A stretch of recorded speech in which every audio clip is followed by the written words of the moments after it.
May nagtangkang pumatay sa akin. Sino? Isa sa mga bantay. Tanong ni Eliza. Ang guard na susubukan akong patayin ni hindi pa ipinapanganak. Si Bruno, ang best friend ko. Pero nadepensahan ko ang sarili ko at pinaalis ko na siya. Sabi ni Tyrone. Ano? Pero bakit? Paano niya nagawa sa'yo yun? Babalaan kong guard na huwag papasukin ng sino man. Sabi ni Eliza at tumango si Tyrone. Nagugutom ka na ba? Tanong niya. Hindi naman, pero naiinip ako. Pwede ba kitang samahan papunta sa trabaho mo? Tanong ni Tyrone. Hindi ba malalaman ng mga tao na bulag ka? Kita ba sa mata ko na bulag ako? Tanong niya. Hindi naman pero, alam mo, kailangan kitang hawakan para makalakad ka sa tamang direksyon. Sabi ni Eliza. Ikinakahiya mo ba ako? Ha? Bakit naman? Hindi yun ang ibig kong sabihin. Okay, sige, tara na. Tumayo si Tyrone at sinabing, kailangan mo akong tulungang magpalit ng tamang damit. Sumama sa kanya si Eliza sa loob at habang pinapalitan niya ito ng damit, naisip niya kung bulag ba talaga siya. Kasi paano nagawang ipagtanggol ang sarili niya sa atake ng best friend niya. Kahit na ang isang taong nakakakita ay halos hindi makakaligtas sa pag-atake ng kanilang best friend dahil hindi nila iisiping sasaktan sila nito. Pagkatapos niyang bihisan si Tyrone, sinabi niya, maayos ka ng tingnan, pwede na ba tayong umalis? Sure, sabi ni Tyrone at naglakad na silang dalawa papasok sa loob ng kotse niya at nagsimulang magmaneho si Eliza, pabalik sa opisina. Napapaisip lang ako, bakit mo ko gustong samahan sa opisina ko? Dahil naiinip lang ako, naisip mo bang may iba pang dahilan? Tanong ni Tyrone. Hindi naman, hindi alam ni Eliza kung bakit siya nakaramdam ng kaba. Gayunpaman, hindi nagtagal ipinarada niya ang kanyang sasakyan sa underground garage ng kanyang kumpanya saka siya lumabas. Tinulungan niya si Tyrone na lumabas ng kotse at hinawakan siya sa paraang hindi malalaman ng sino mang tumingin na siya ay bulag. Sa huli ay sumakay sila ng elevator papunta sa kanyang opisina at pagdating doon, ngumiti si Jane nang makita si Eliza. Ngunit nang makita niya si Tyrone, nagulat siya. Mr. Tyrone, maligayang pagdating, magalang na bati ni Jane. Salamat, Jane. Nakilala siya ni Tyrone sa kanyang boses. Biglang may nakita si Eliza na nakaupo sa upuan ng mga bisita na nasa gilid ng malaking opisina ni Jane. Nang makitang ang taong ito ay si Nylon, napakunot ang noon niya ngunit para makaiwas sa anumang uri ng karahasan, nagkunwari itong hindi siya nakikita at naglakad papasok sa opisina nito kasama si Tyrone. Pinaupo niya si Tyrone sa couch na nasa gilid ng opisina niya.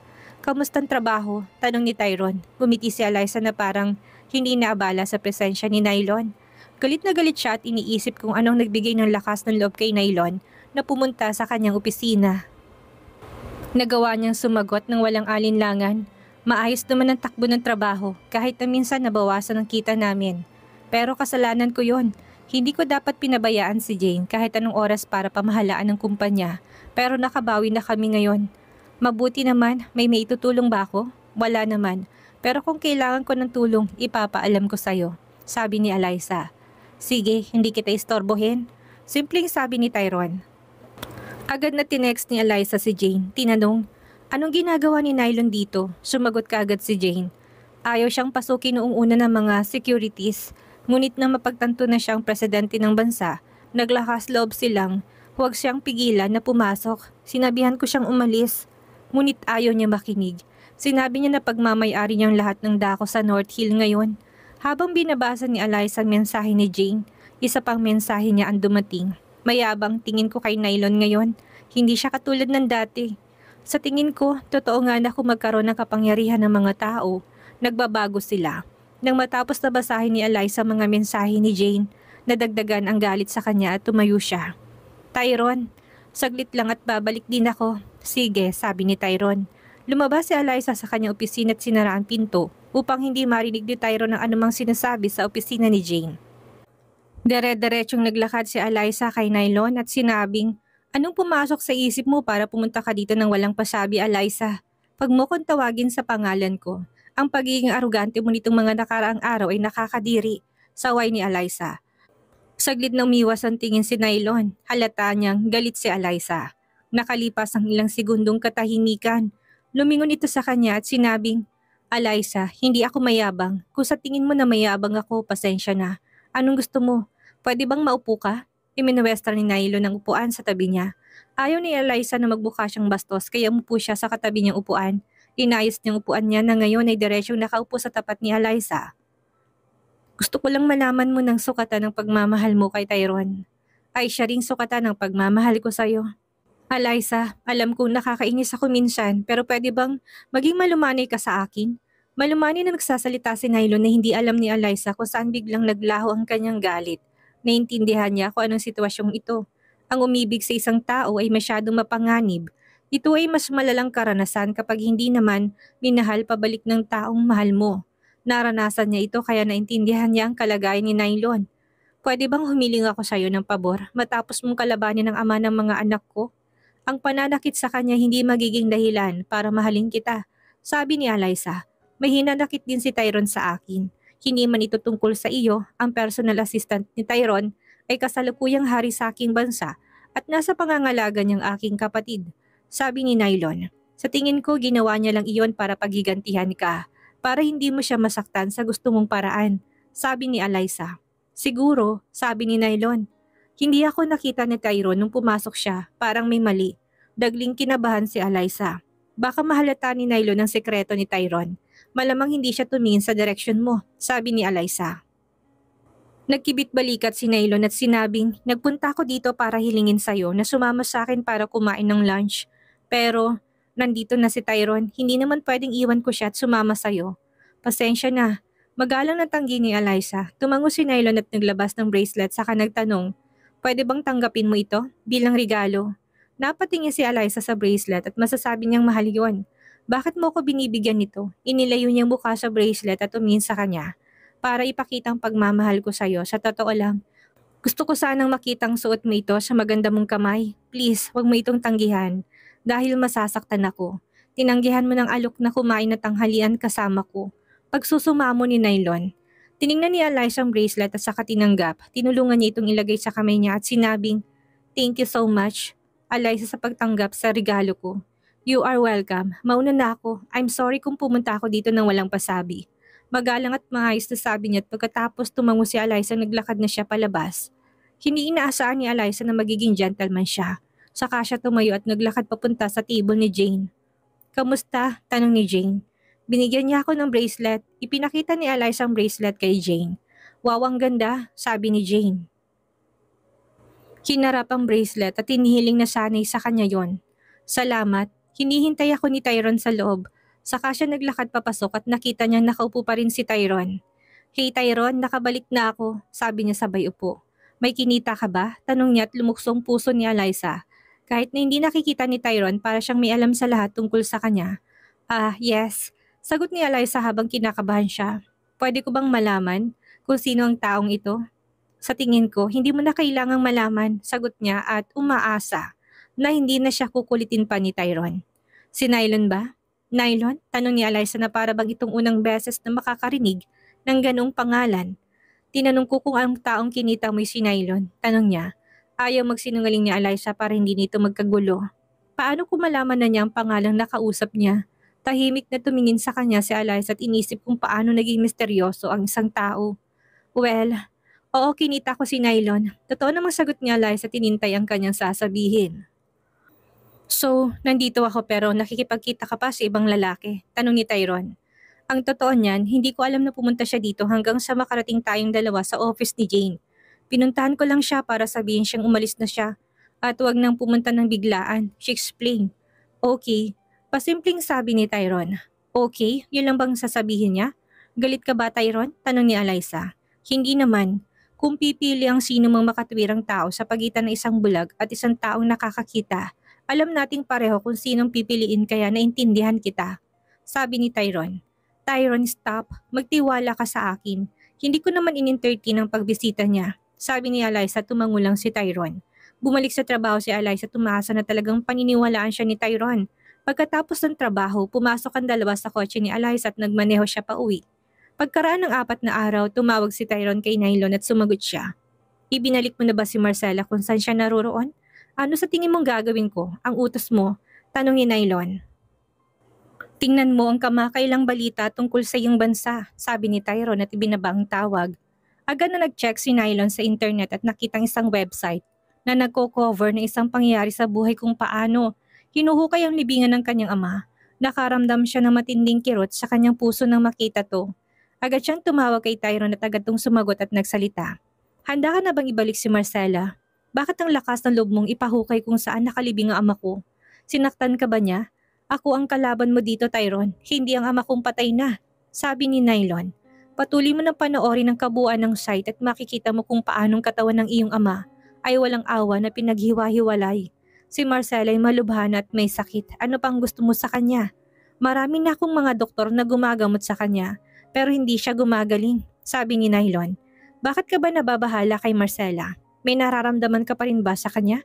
Tanong ni Tyrone. Kumunot ang noon ni Nylon. Tinutulungan lang niya si Marcella dahil minsang tinulungan siya ni Marcella noon. Itigil mo ng paghuhukay sa libingan ng aking ama. Ibalik mo si Marcella sa E-Island. Giit ni Tyrone. Natiling tahimik si Nylon saka sinabing, pwede ko namang dalhin si Marcella sa bahay mo. Pwede ba? Hindi ako nag-entertain ng mga bisita, sabi ni Tyrone. Ngunit agad na nag-isip ng iba. Dalhin mo siya dito pero pumunta ka ng mag-isa. Okay, sabi ni Nylon at binaba ang tawag. Pagkatapos ay inutusan ni Tyrone si Benji na ihintong paghuhukay sa libingan ni King Trevor. Si King Trevor ang ama ni Nylon at pagkatapos ay nagutos siya sa kanyang chief guard na papasukin si Nylon kung isang babae lang ang kasama niya. Makalipas ang halos 1 oras, may kumatok sa pinto at sinabi ni Tyrone sa malakas na boses, "Pasok ka." Bumukas ang pinto at pumasok si Nylon karga si Marcella. Inilagay niya si Marcella sa pinakamalaking sofa doon at saka umupo sa sofa ang katapat ng kay Tyrone. Iniisip ko kung anong gagawin mo sa kanya ngayon, sabi ni Nylon. Hayaan mo na ako. Niloko niya ako ng ilang taon. Inaasahan mo bang patatawarin ko siya? Tanong ni Tyrone sa kanya. Ngunit ang babaeng ito'y halos patay na. Hindi na siya makapagsalita o makapagtaas ng daliri. Ano pa bang parusang gusto mong ipataw sa kanya? Tanong ni Nylon. Kakasabi ko lang na hayaan mo ko. Hindi na mahukay pang puntod ng tatay mo, sabi ni Tyrone. Hinahamon kita na sabihin sa akin na mahal mo si Eliza at baka yun na maging dahilan para isuko kong pagmamahal ko sa kanya. Gusto ni Nylon na matiyak kung totoong mahal ni Tyrone si Eliza. Una huhumaling lang ito sa kanya. Kung ano man ang nararamdaman ko sa ina ng aking mga anak ay hindi mo na kailangang alalahanin. Umalis ka na at hayaan mo kung bigyan ka ng babala. Kung gumawa ka ng anumang kalokohan, baka mamatay ka, pagbabanta ni Tyrone. Tumayo si Nylon. May mas magandang plano siya kaysa sa pagtatangkang kalabanin siya dito. Bye Tyrone. Bago pa siya makahakbang, bumukas ang pinto at pumasok ang punong bantay. Sir, anong problema? Tanong ni Tyrone. Sa punong bantay, pinangunahan ng hari ng Westhill ang kanyang mga sundalo. Papunta dito at nakibahagi ng sa matigas na labanan sa mga sundalo ng ating bansa. Nang matapos niyang sabihin ito, napakunot ang noo ni Nylon sa gulat at tinignan ng kanyang telepono at nakitang 10 missed calls mula kay Dave Felix, personal bodyguard niya. Nilagay niya ang kanyang telepono sa silent dahil kailangan ito para sa planong nais niyang ipatupad. Nylon, wala ka bang gagawin? Ito ay isang biglang pag-atake sa ating bansa, tanong ni Tyrone kay Nylon. Takot na takot si Nylon. Gusto ba ng Westhill King na patayin siya? Nakipag-ugnayan bang ilang pamilya sa North Hill kay Westhill King para labanan siya? Napakaraming tanong ang naglalaro sa kanyang isipan. Nanginginig ng kamay niyang dinayal ang number ni Dave at pinagkasagot pa lang ni Dave ay may mga pumutok na baril na siyang narinig. Dave, ano nangyari? Inaatake kami at ang mga sundalo ng Westhill lang lamang. Kapag nagpatuloy ito, sasakupin nilang bansa at magiging alipin tayo. Nagmamadaling sinabi ni Dave. Nataranta si Nylon. Nilingon niya si Tyrone at sinabing, bansa mo rin ito.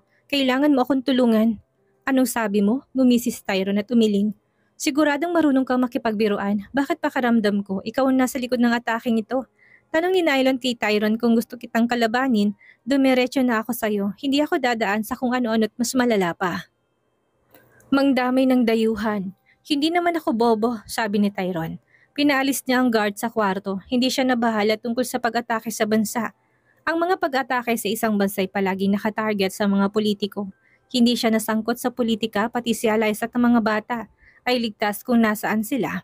Agad na lumabas si Nylon at nang makalabas ay naghagi siya ng bomba sa loob ng sala na kinaroroonan ni Tyrone at tumakbo palabas. Nang makita siya ng mga gwardiya na tumatakbo palabas, naisip nila na ito ay dahil kailangan niyang pumunta at asikasuhin ng pag-atake na nangyari sa bansa. Narinig ni Tyrone ang tunog ng isang bagay na lumapag sa isang lugar sa bahay. Nakaramdam siya ng masamang pakiramdam tungkol dito kaya tumayo siya at pumunta sa kung saan ay sa tingin niya dumapong bagay na yon. Yumuko siya tinanap gamit ang kanyang kamay ngunit wala siyang naramdamang kakaiba. Biglang bumukas ang pinto at tumingon siya sa pinto. Si Eliza at ang 6 na bata tumakbo patungo sa kanya. Tyrone! Tyrone! Sigaw ni Eliza. Eliza, ang ating bansay inaatake ng hari ng West Hill. Ang buong bansay nagkakagulo. Alam mo ba? Hinawakan niyang kamay ni Tyrone. Alam ko, sabi niya. Ngunit alam niya na ang mga taong pumasok dito higit pa sa isa. Kung ihahambing sa mga hakbang na papalapit sa kanya. Daddy, anong gagawin natin? Ligtas ba tayo? Tanong ni Aurora. Yes, ligtas kayo sa akin. Eliza, please, ipasok mo mga bata dito. Sabi ni Tyrone at inakay ni Eliza ang bata sa loob. Parang may mali kay Daddy. Nung pumasok tayo, hindi siya nakatingin sa atin at hindi siya ganun. May nakapansin ba? Tanong ni Zorin pagkapasok nilang lahat. Siguro abala si Daddy sa pag-iisip kung paano maayos ang problemang dumating sa ating bansa. Sabi ni Aurora habang tumatalon sa kama. Nag-aalala ko kay Daddy, pakiramdam ko hindi siya okay. Gate ni Zorin. Ayos lang si Dad, kuya, sabi ni Amethyst. Sa tingin ko okay si Daddy, baka marami lang siyang inaalala. Intindihin natin siya, sabi ni Athena. Tumingin si Zorin sa kanyang mga kapatid na parang nagtatanong kung anong iniisip nila. Walang sinabi si Zachary o si Kel. Tahimik lang silang humiga sa kama. Pero kitang-kitang hindi okay ang kanilang mga itsura. Ipinagpalagay ni Zorin ng kanyang mga kapatid ay malamang na iniisip ang parehong bagay na iniisip niya. Nagpa siya si Zorin na alamin kung ano talagang nangyayari sa kanilang ama. Matapos matiyak ni Eliza ng mga bata na sa kwarto, nagdakad siya pabalik kay Tyrone ngunit napagtanto na si Tyrone ay nakalupasay sa sahig at may hinahanap. Tyrone, anong hinahanap mo? Hindi ko talaga malaman, sagot ni Tyrone. Biglang nakakita si Eliza ng isang bilog na bagay. Kakaiba ito at nag-beep. Hinawakan niya ito at hindi nagtagal ay napagtanto na isa pala itong bomba. Napasigaw siya sa gulat dahilan para mapaupo siya sa sahig. Anong nangyari? Tanong kaagad ni Tyrone. Isang bomba, 80 seconds na lang natitira bago to sumabog, sabi ni Eliza. Akin na, hiling ni Tyrone. Bakit? Gawin mo nang mabilis ang sinasabi ko, sabi niya sa isang mahigpit na boses at inabot ni Eliza ang bomba sa kanya. Pumunta ka sa shelf ko at bilisan mong kunin ng isang susi na may tag na A4. Yan ang susi ng bahay ko sa A4 area. Pumunta ka kaagad doon kasama ang mga bata. Utos niya. At ikaw, naubos ng oras, go! Sigaw niya at mabilis na tumakbo si Eliza palayo sa kanya. Sana may plano siyang iligtas ang sarili niya. Kinuha ni Eliza ang susit kagad na pinalabas ng mga bata sa kanilang kwarto. Pagkatapos niyang paupuin ng mga bata sa sakyan na tarantang mga bata, kakauwi lang nila at ngayon aalis sila ulit. Naunawaan nila na ang bansay na sa kaguluhan kaya maaaring ginagawa ng kanilang mga magulang lahat ng kanilang makakaya upang mampanatili silang ligtas. Bumalik si Eliza sa loob at nakita si Tyrone na abala sa bomba. Nang makarating siya sa harap niya, napagtanto niyang 15 seconds na lang natitira para sumabog ang bomba. Tyrone, 15 seconds na lang, sigaw ni Eliza. Ano pang ginagawa mo dito? Gusto mo bang mamatay ang mga anak ko? Tanong niya. Umalis na kayo ngayon din. Bakit hindi tayo sabay umalis? Makakatakas pa tayo. Hindi na, go, sigaw niya sa kanya. Ipangako mong pupuntahan mo kami, sabi ni Eliza. Natakot na si Tyrone na maaaring mamatay bilang resulta ng pagsabog ng bomba. Kahit na tila sinusubukan niyang lahat ng posible upang patigilin ang bomba. Promise, umalis ka na. Sumigaw siya at mabilis na idinagdag. Para sa mga anak ko, umalis ka na please. Mas lalong bumuhos ang luha mula sa mukha ni Eliza. Nang makitang may 7 seconds na lang ang natitira sa kanya, tumakbo siya sa loob ng kotse at sumigaw sa mga gwardya. Takbo! Bomba! Mabilis siyang nagmaneho palabas habang ang mga gwardya ay tumakbo rin para sa kanilang buhay. 5 segundo na siyang nagmamaneho palayo sa bahay na makanig siya ng malakas na tunog. Nagmaneho pa siya at nagpark. Dito lang kayo sa loob, sabi niya sa mga bata na may takot na nakasulat sa kanilang mga mukha. Lumabas siya ng sasakyan. Nakita niya na may sumabog na sa bahay ni Tyrone. Napaka-imposible para sa kanya na makatakas ng ganoon. Ibig ba sabihin patay na si Tyrone? Nang magmukhang totoo ito sa kanya, tumakbo siya sa likod ng kotse. Napaupo siya sa higat na paluha. Umiyak ng husto. Parang may pagsabog. Tumalikod si Zorin at tumingin sa windscreen sa likod ng sasakyan, saka nakitang may sumabog. Talagang may sumabog, sabi niya at tumalikod ang ibang mga bata tumakyat sa upuan para makita. Nakita nilang malakas na apoy at usok na lumalabas sa bahay. Teka, di ba bahay natin yon? Tanong ni Aurora. Oo, Oo nga, wika ni Zachary. Wala na ba si Daddy dyan? Tanong ni Aurora habang lumalakas ang kabog ng puso niya. Sa tingin ko nakatakas si Daddy, sabi ni Ezekiel, ngunit hindi siya sigurado. Saan nagpunta si Mommy? Tanong ni Athena. Sinong nakakaalam? Sabi ni Zoren. Ang mga batay labis na nag-alala at natakot. Tumayo si Eliza mula sa sahig, palibasa hindi napapansing pinagmamasdan siya ng kanyang mga anak sa likod ng windscreen ng sasakyan. Nilinis niyang mga luha sa kanyang muka. Kinailangan na muna niya akayin ng kanyang mga anak sa isang ligtas na lugar. Pagkatapos ay isipin ko anong susunod na gagawin. Hindi pa niya nakumpirma kung patay ba si Tyrone. Ang isang lalaking tulad ni Tyrone Aliman na hindi basta-bastang mamamatay. Sinubukan niyang umasa ngunit mas maraming luhang kusang tumulo. Sinusubukan niyang maging matatag pero mahirap. Bigla niyang naramdaman ang maraming kamay na pumulupot sa kanyang bewang at nang tumingin siya sa ibaba, nakita niyang kanyang mga anak. Bumaba na silang lahat sa sasakyan at niyakap siya na para bang inaalo siya. Mommy, wala na ba si Daddy? Tanong ni Zoren. Hindi siya patay, sabi ni Eliza. Ang mga bata ay sumandal ng malungkot sa paligid ni Eliza. Nang makitang kanyang mga anak na malungkot, ay nagpatulo pa ng luha sa kanyang mukha. Ginulo niyang kanilang buhok at sinabing, kailangan na nating umalis dito. Tinulungan niyang mga bata pabalik sa loob at nagsimulang magmaneho palayo. Habang papunta sa bahay A4, biglang sumigaw si Zoren. Mami, tumingin ka sa harap ng salamin. Bagamat nagmamaneho si Eliza na wala siya sa pag-iisip, tumingin siya sa salamin at nakita niyang dalawang Hilux na sasakyan na may mga nakakatakot na mukha ng lalaking tila ba hinahabol siya. Napakunot ang noon ni Eliza sa gulat at ng mga taong ito'y may mga sundalo ng West Hill o North Hill. Bakit siya hinahabol? Gamitin yung seatbelt. Sigaw niya sa mga bata at nag-seatbelt sila.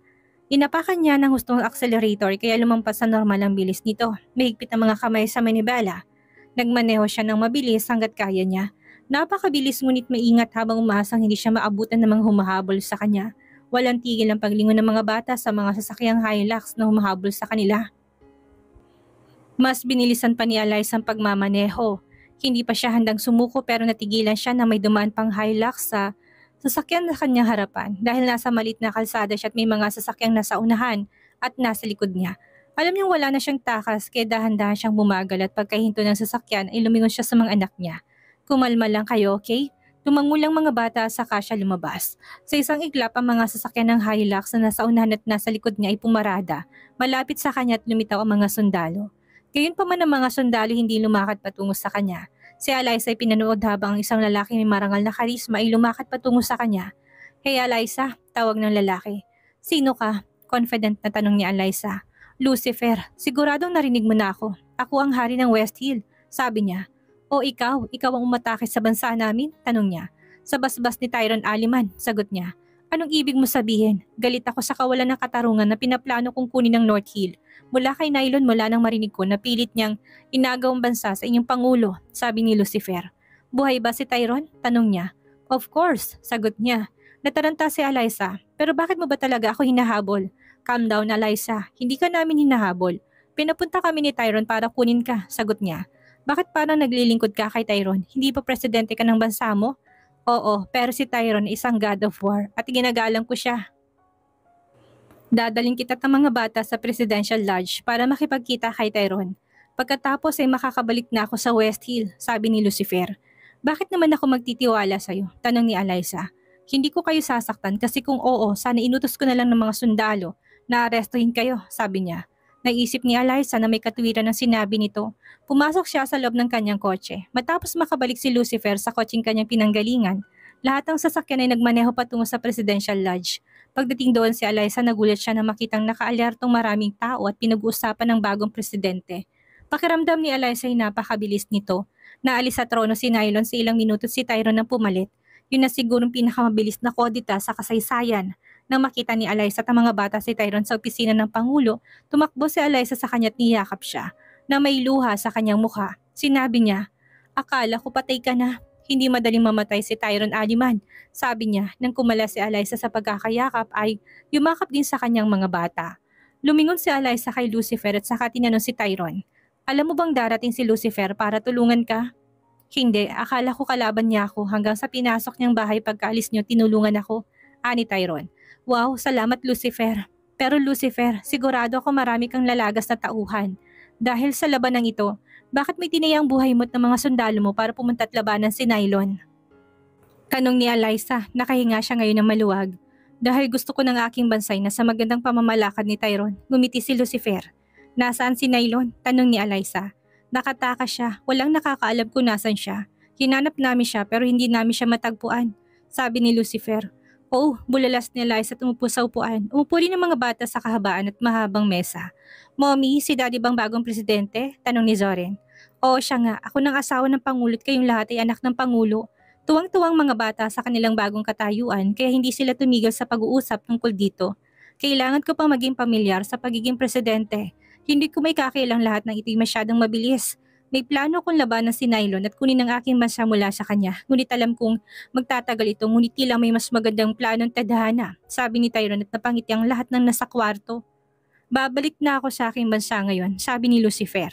Naunawaan ni Tyrone na walang sino man sa mundong ito ang magsasapanganib ng kanilang buhay para lamang mapunta sa magandang pamamalakad ng sinuman. Ang pagiging pinakamakapangyarihang tao sa North Hill ay hindi sapat na dahilan kung bakit itataya ni Lucifer ang kanyang buhay at ng kanyang mga kawal para lumapit at labanan si Nylon. Kaya tinanong niya ito, Lucifer, anong gusto mong kapalit?